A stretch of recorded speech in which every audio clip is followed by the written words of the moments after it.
Okay, Genesis chapter 22. Are you there? If you're not there, if you don't have a Bible with you, you can use your phone. I'm okay with you doing that. We also have it on the Harvester Christian Church web app as well, so make sure you pull that out. Genesis chapter 22 is quite the story, and I'll tell you right off the bat, 22 is my favorite part of Abraham's story. If you've read this story, you know what I'm talking about. In my Bible, it's called the sacrifice of Isaac. Dun, dun, dun. That's what we're getting ready to talk about today. And what I love about this story is that it's the testing of Abraham's faith. Now, the reality is Abraham's faith has been tested time and time again throughout this story. And to be honest with you, by the time we get to Genesis chapter 22, we're not really sure where Abraham stands with his faith. Does he have a strong faith or does he have a weak faith? It appears at times that his faith is strong, and then it appears at times that his faith is weak, and he wavers between the two. And I wonder if anybody else's faith is that way, where there's times where your faith is strong, and then there's other times where your faith is weak and you're not sure that God is going to come through. What Genesis chapter 22 is going to do for us is it's going to provide us a lot of clarity on Abraham and the promise of God. It's going to provide us clarity on Abraham of, is Abraham's faith really going? He met God in this story. Is his faith in God growing, or is he going to remain weak in faith? It's going to provide us a lot of clarity on who God is. Who is this God that Abraham worships? Will he keep his promise? He makes this huge promise to Abraham that he's going to receive land and he's going to receive a son. He just received his son and named him Isaac, but he still hasn't received the land. We're going to get some clarity on that. None of this story is fully settled, and it's pretty unclear until we get to Genesis chapter 22. And what I want to do is I want to read through this story and then provide some of the clarity that we see in this story when it comes to Abraham, when it comes to God, and then when it comes to the promise that God makes to Abraham. Here's Genesis chapter 22, starting with verse 1, a story called the sacrifice of Isaac. After these things, God tested Abraham and said to him, "Abraham." And he said, "Here I am." God said, "Take your son, your only son, Isaac, whom you love, and go to the land of Moriah and offer him there as a burnt offering on one of the mountains of which I shall tell you." So Abraham rose early in the morning, saddled his donkey, and took 2 of his young men with him and his son Isaac. And he cut the wood for the burnt offering and arose and went to the place of which God had told him. On the 3rd day, Abraham lifted up his eyes and saw the place from afar. Then Abraham said to his young men, "Stay here with the donkey. I and the boy, we're going to go over there and worship and come again to you." And Abraham took the wood of the burnt offering, laid it on his son Isaac, and he took in his hand the fire and the knife. So they went both of them together, and Isaac said to his father Abraham, "My father." And Abraham said, "Here I am, my son." Isaac said, "Behold the fire and the wood, but where is the lamb for a burnt offering?" Abraham said, "God will provide it for himself, the lamb for a burnt offering, my son." So they went both of them together. When they came to the place of which God had told him, Abraham built the altar there and laid the wood in order and bound Isaac his son and laid him on the altar on top of the wood. Then Abraham reached out his hand and took the knife to slaughter his son. What in the world? Are you with me? Anybody else? You read this story and you're like, God, what in the world are you asking him to do? I mean, we're talking about Abraham and the promise of God. What was the promise of God? The promise of God was, Abraham, in your old age, even though you think it's possible, you're going to get a son. You thought you would never have a son, but you're going to have a son, and now your son is going to be laid on an altar, and I'm going to ask you to take his life. We're going to get a lot of clarity on Abraham's faith by the way that he responds to this. And what we see here is that Abraham, he responds in a different way than he did before. Would Abraham hold back this time? That's the question we have to be asking when we get to chapter 22. Would Abraham hold back? Well, the answer is, when you read this, it doesn't appear so. It doesn't appear so. That not anymore is Abraham going to hold back. And I got to tell you, as I read this story, God makes an unfathomable request of Abraham. But maybe what's more unfathomable to me is that Abraham, with no hint of hesitation, obeys. In this passage, we see 3 commands: go, take, and kill. And what does Abraham do? With no hint of hesitation, he goes, he takes, and he lays his son on this altar to be killed. Now, how in the world could Abraham get to this point where he is that obedient and that faithful to who God is and what God's commands are? Well, the thing that we need to understand is that this wasn't Abraham's first test. We can't forget that, okay? This is an important part of the story. Abraham has been on this long faith journey, hasn't he? And he's been tested every step of the way by God. He was tested when God asked him to leave his family. Did he? No. He took his family with him. He was tested when God drove him into a famine. Did he stay in the famine? No, he ran away. He was tested when it came to fatherhood. He said, Abraham, trust me that I will give you a kid. Did Abraham trust God? No, he tried to have a kid with Hagar instead of with his wife, Sarah. What we see with Abraham's faith is he's tested time and time again. And then time and time again, he stumbles, he holds back, he runs away, he schemes, he tries to protect his future, he tries to protect his legacy, he tries to protect his dream, and he's protecting all of this from who? From God. He's afraid that God is going to take away his blessing. He's afraid that God is going to make his life harder. And he stumbles all along the way. But with each stumble and each test, he learns something about who God is. That God shows up every time. And God proves himself to be faithful every single time. When Abraham's not faithful, who shows up to be faithful? God shows up to be faithful. And so by the time we get to Genesis chapter 22, Abraham knows who God is. He's had conversations with God. God has appeared to him. God is known to him. And now he gets to this point where he's not holding anything back from God anymore. Man, what a story of faithfulness. And I gotta wonder, man, what am I holding back from God? Because if you were to ask that question of me, would Nikomas hold anything back? I'm afraid that my answer too often is still, sometimes I hold back from God. And I wonder if that might not be all of our stories as well. Would you hold back from God? Or maybe a better question is, what would you hold back from God? What would you hold back from God? And I'll tell you, before you answer that question, you need to know that whatever the answer to that question is, God is going to ask you for that very thing.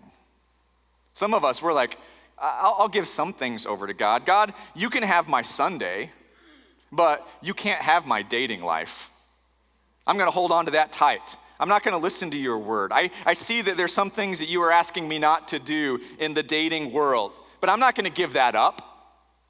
I'll give you my Sunday, but I'm not giving up my dating life. I'll give you my Sunday, but I'm not giving up my career. I'll give you my Sunday, but I'm not going to give up my finances. I'll give you Sunday, but I'm not going to give up my dreams. These things I'm going to hold on to, God. And I'm not laying these things down on the altar. Some other things that are easier to lay down, I'll lay down the easy things on the altar, God, but the things that are dear to my heart, I'm going to hold on to.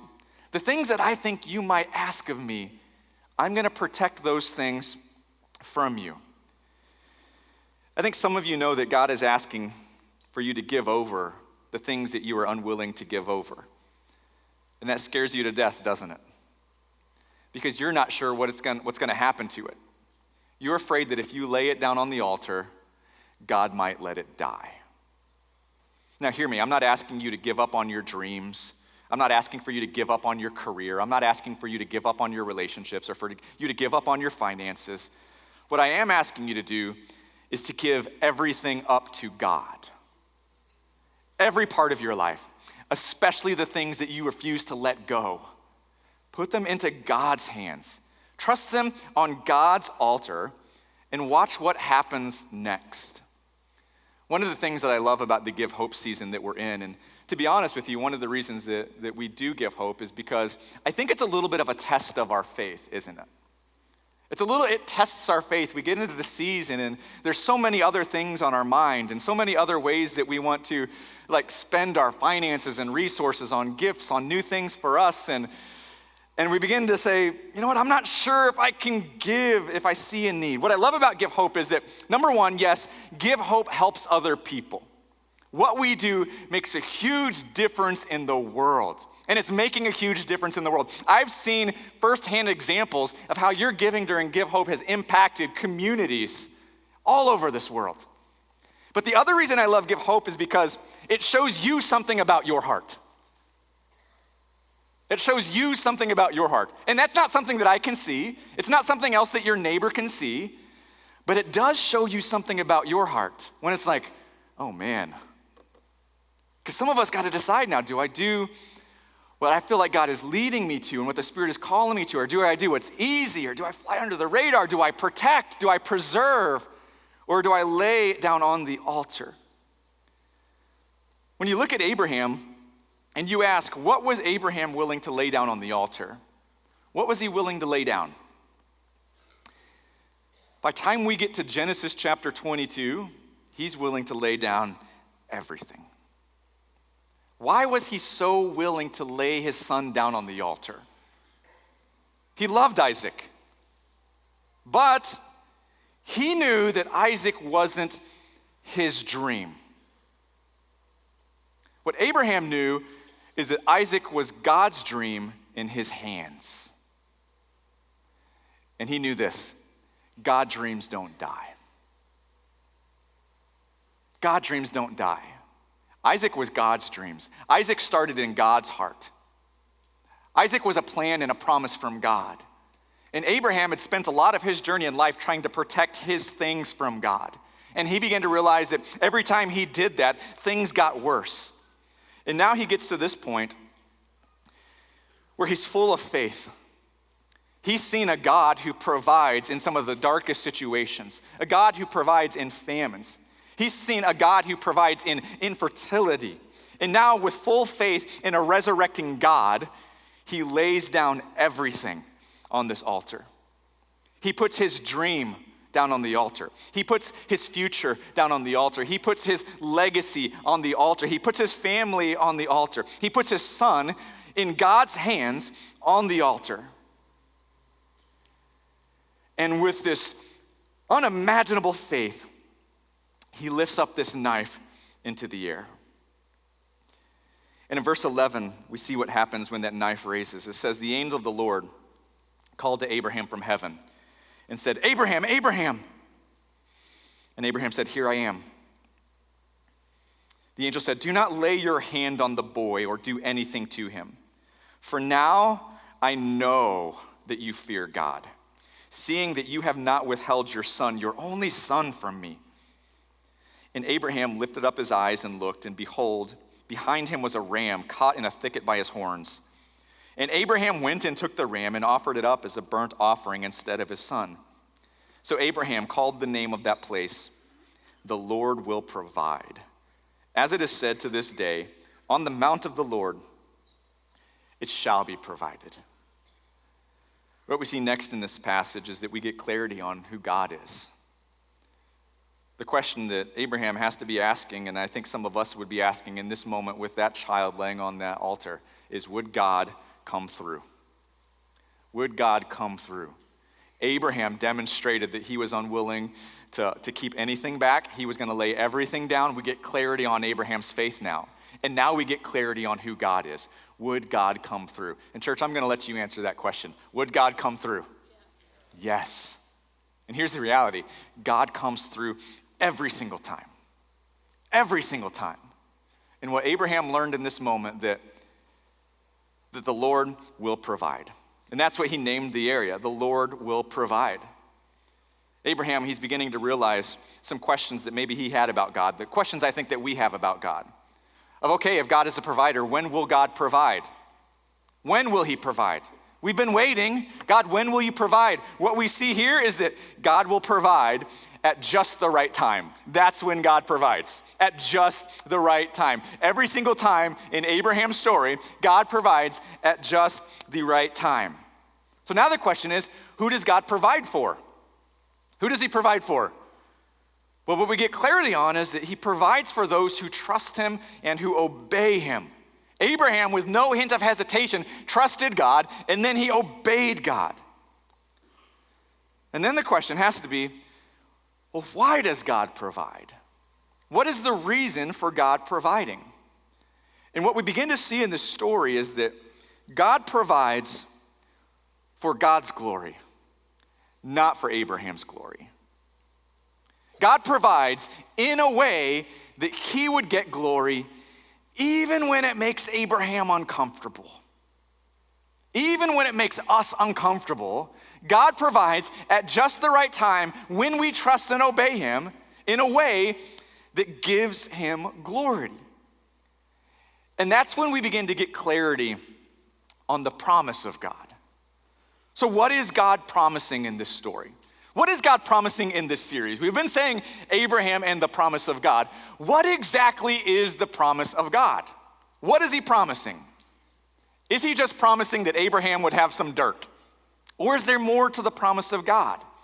Is he promising that Abraham would have a child who can pass on his name? Or is there more to the promise of God in this story? Genesis 22 unveils a little bit more clarity for us that I don't think Abraham received. And that clarity comes through Abraham's son, the promised child of God. And so let's look at Isaac's story in this chapter, Genesis chapter 22. There's a few things that we see about Isaac. The first thing that we see is that Isaac refused to run. Now, some of you need to know this about Isaac. Isaac at this time was in his late teens to early 20s, okay? So he's not a little child, he's not a baby, he's not a toddler. He's a man in their cultural setting by this time. He's still the child of Abraham. That's why it calls him, take your son, take your child. But Isaac was a grown man by this time. And he was a farmer, which means if you've seen farmers, which not many of us exist anymore, farmers are bigger than I am. They're a little bit more built than I am. And so Isaac, he's a young man who is strong. His father, not so young, not so strong. Abraham by this time is over 100 years old, which means this: Isaac can whip his daddy. That's what it means. Isaac, if he wants to, he can whip his daddy. But what do we see in this story? Isaac refusing to run. Now, you know that Isaac knows what's going to happen, right? I mean, at first he doesn't. He's like, Dad, I see that we have wood. I see that you have a knife. I see that we have fire. I see that something is going to die. Where's the animal that we're going to sacrifice to the Lord? And then all of a sudden, Abraham's like wrapping him up with a rope. In this moment, Isaac knows what the sacrifice is going to be. As Abraham is laying him down on the altar, Isaac knows what the sacrifice is going to be. And what does he do? He stays on the altar and he doesn't fight. Which tells me this: it's not just Abraham who has a faith in God, it's Isaac as well. Would Isaac hold anything back? No. Was Abraham acting alone? No. Throughout this story, it says that Abraham and Isaac, they went together. And then they went together. They went together. There was something happening between the two of them and God where they were doing this together. Isaac knew what he was getting into and he refused to run. He believed in the God of Abraham. And then we begin to see also in the story that Isaac was the only acceptable sacrifice. God makes it clear to Abraham, Isaac is who I'm asking for. Why does he have to make it clear to Abraham that it's Isaac he's asking for? Because in all the other tests, the way that Abraham held back was offering something else, trying to sacrifice something else. God, you're asking me to do what? Well, here's Sarah. Take my wife, Pharaoh. God, you're asking me to do what? No, I'm gonna offer Lot. You want me to do what? No, I'm gonna offer Hagar. She's going to be the offering. No, I'm going to offer Ishmael. In this moment, God makes it clear to Abraham, the thing I'm asking from you is Isaac. Yes, I'm talking about Isaac, but God, I love him. I know you love Isaac. He's who I'm asking for. But God, he's my only son. I know he's your only son, but he's who I'm asking for. Isaac was the only acceptable sacrifice. The other thing we see about Isaac is that Isaac is the one who carried the burden. In this passage, you know what the burden was? It was the wood. When you read this story, these verses, the word wood shows up 5 different times. The author is making sure that we know there's wood in this story for some reason. They cut the wood, they carried the wood, they built the wood, they stacked the wood, they laid them on top of the wood. It talks about wood, wood, wood, wood. And because it wants us to know that there is a burden that has to be carried. In Abraham, he's too old to carry the wood up the mountain. So who has to carry it? Isaac, his son, who's probably helped him carry wood a lot. And so Isaac puts that wood on his back and he carries the burden. He carries something that Abraham couldn't carry. God was making it known to Abraham that you're not the one who carries the burden. Isaac, your only son, is the one who carries the burden. And then when Isaac is laid on the altar and Abraham lifts the knife, what does God do? He shows his faithfulness to Abraham. It says, Abraham, I'm not going to ask you to do this. I would never ask you to do this. I know in your culture, child sacrifice is normal and typical. That's not what I'm asking. That's not the kind of God I am. And he comes down and he rescues Isaac. Now, I think the natural thing for us to ask when we read this story, and maybe you've asked this when you've read it, or maybe you're hearing it for the first time and this question's going on in your mind, it's, do I have the faith to do what Abraham did? Has anybody ever asked that question while reading this story? Like you put yourself in Abraham's shoes and you're like, man, if God asked me to lay my son, my child, down on the altar and take his life, would I do that? It's like, I love Jesus. I love God. I've sacrificed so much for God, but this might be where I draw the line. And we put ourselves in the story and we're not sure that we can do that. And then other people outside of the faith, they get a hold of the story and they say, look at the God that you serve and what God would ask you to do. Is that what your God is going to ask you to do? Do you have the faith to do what Abraham did? Do I have the faith to do what Abraham did? To be honest with you, church, I'm not sure that's the right question. I'm not sure that's the question that this story is asking us to ask. But for some reason, we in our modern day, Midwestern, Western mentalities, we're always trying to insert ourselves into the stories of the scriptures, aren't we? That's just our mentality. We read a scripture and then we put us into the scripture. We have a me-centric reading of the Bible. We always try to read ourselves into the stories. And I think what God maybe intends for the scriptures is that it's a God-centric story. Did you know the Bible is not about you? Did you know that? It's not about you, it's about God. That's what the Bible is. That's what every story is about. Every story is about God. And so I'm convinced that this story has less to do with our level of faithfulness to God and more to do with God's level of faithfulness to us. You want to put someone in the shoes of Abraham, don't put yourself in the shoes of Abraham. God is not asking that of you. Here's who you should put in the shoes of Abraham. Put God in the shoes of Abraham. And read the story that way. Would I do what Abraham did? That's not the question we should be asking. The question we should be asking is, would God do what Abraham did? Would God do what Abraham did? What do you think the answer to that question is? The answer is, he did do what Abraham did. Let me flip the script a little bit. Instead of Isaac, what if we put Jesus' name in here? I think this is the meaning of the story, church. That when you look at the sacrifice that Jesus made on the cross, did you know that Jesus refused to run? That Jesus, he could have rescued himself from the cross at any moment. The scriptures tell us that he could have called down angels to save himself at any moment. Before a nail went into his hand, he could have rescued himself. But what did he do? He refused to run because him and God were in on this together. He had this faith in God. He had this trust in God. And was it a difficult circumstance that he stepped into? Of course. But he had this level of faith and trust in God that when Pilate is speaking, he stayed quiet. When the people were whipping him, he stayed quiet. When he was being crucified, he stayed quiet. He did not call for anybody to rescue him from the situation. He refused to run. We see that Isaac was the acceptable sacrifice, but what I really see is that maybe Jesus was the only acceptable sacrifice. That's what we learn from this story. That Jesus is the only one who God has called to step into this situation.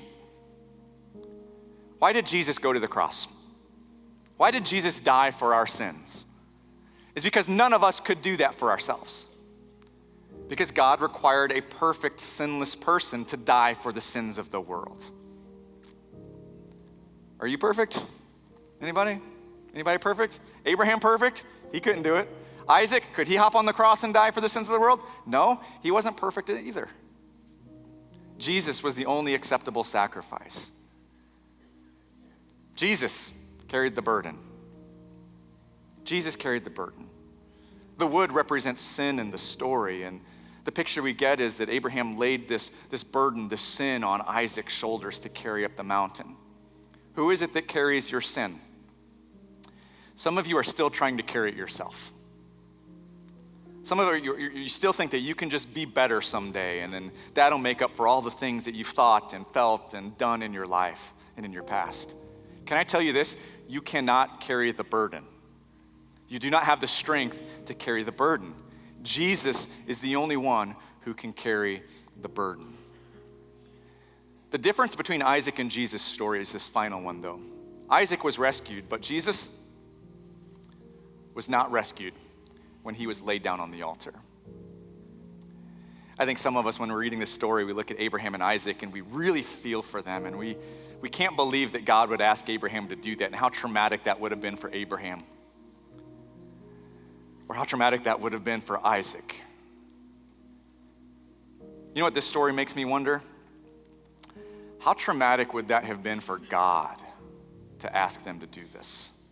You ever thought about that? This all-loving, compassionate God asks Abraham to lay his son down, whom he created and loved. And you're like, well, God knew what was coming. God knew that Isaac would be rescued, that he would stop him in time. That's true. But here's what God also knew was coming.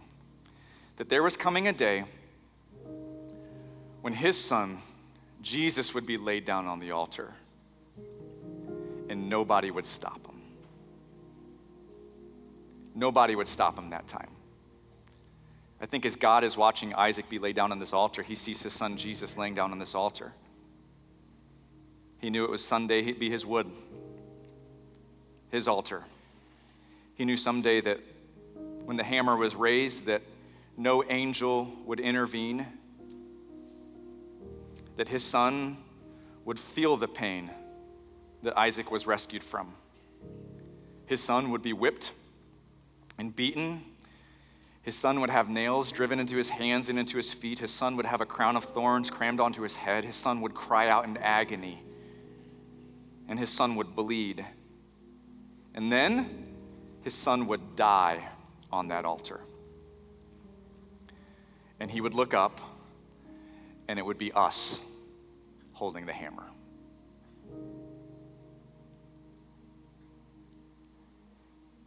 But even still,